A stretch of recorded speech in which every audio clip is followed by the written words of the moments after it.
We're down on the farm with Windsor, Carrie and Crow. Mark is keen to express his fondness of Andy, especially as Andy will hopefully be delivering some good shooting today.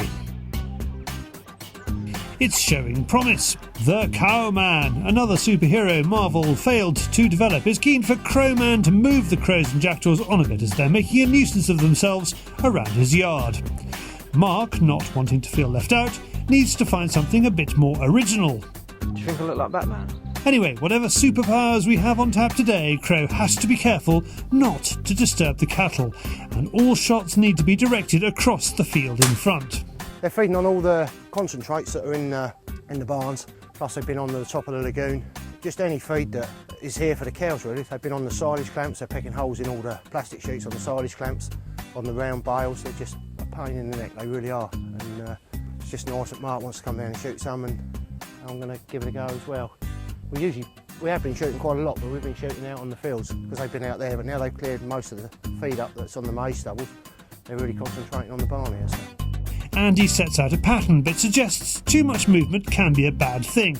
Good job he has it all under remote control. When crows are feeding, they usually feed quite close together, so just put a load out. I've got a flapper from UK ShootWarehouse. That's going to be on a speed controller, so it just flaps really slow, because if you haven't flapping fast, they don't like that. If it goes full pelt like that, they don't like that. It's going too fast, so let's get it down to about there somewhere, just so that the wings are moving, just so it's a bit of movement, that's all you need. And that's going to be on a remote control back to the hide. The Corvids are incredibly wary and we are going to have to be stealthy to catch them out. Crow heads off with Rachel to have a go at some pigeons further down the valley, leaving Mark next to the dairy.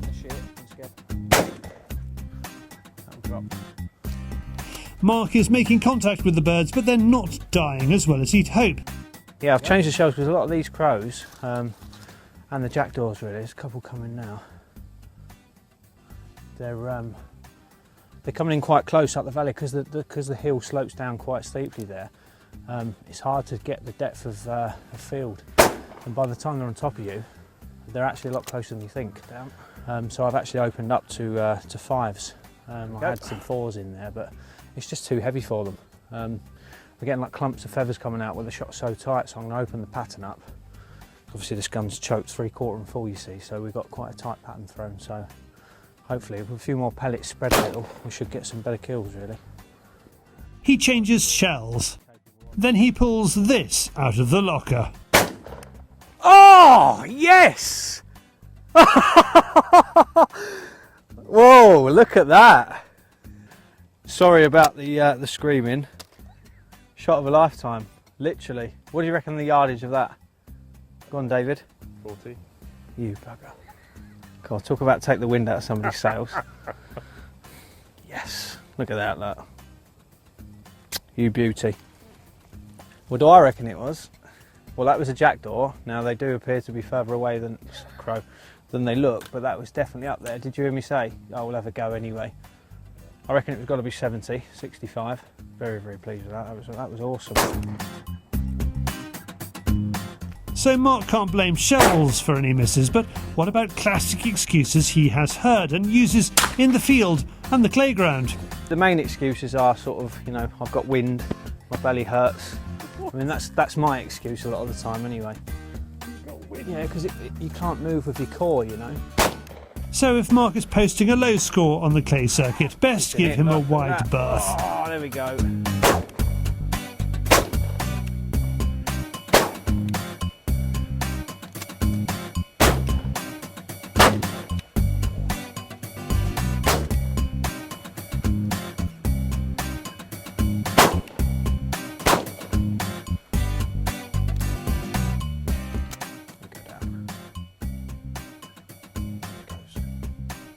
You can always tell as well, when you hit the crow, the beak will open wide. There's a shock where the shot has obviously hit it.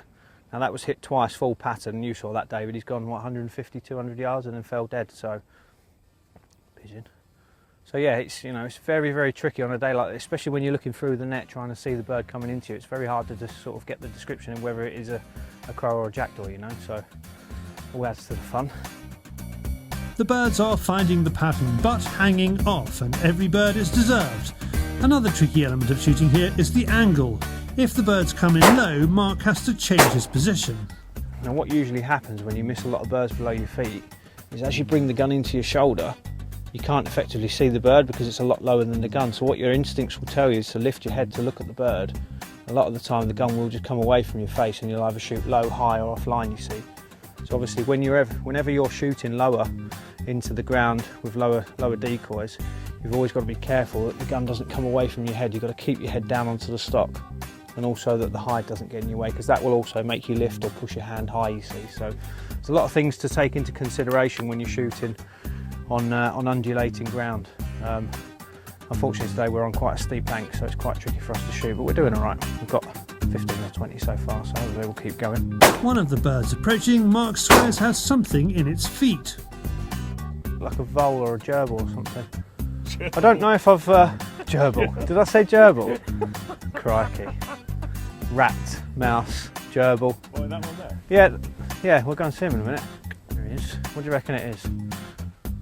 Gerbil? Oh, mud. Mud. Looked like he was carrying something. That's how we want him, look. Right up in the front end. I know we're shooting, obviously, vermin.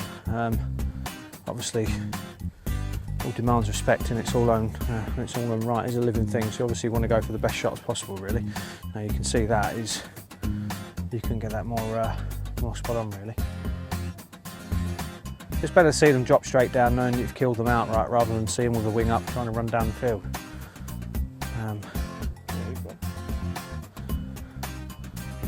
The old beak on him, look at that.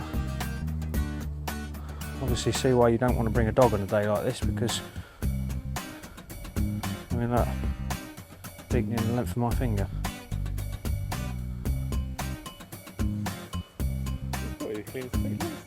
I know, look. Weigh him down. I genuinely thought he had like a rat in his feet, or a gerbil. It's not quite the day Crow had hoped for, but the farm has done some spreading, and that has spread the birds too. Still, it's been a fun day with some shots any superhero would be proud of.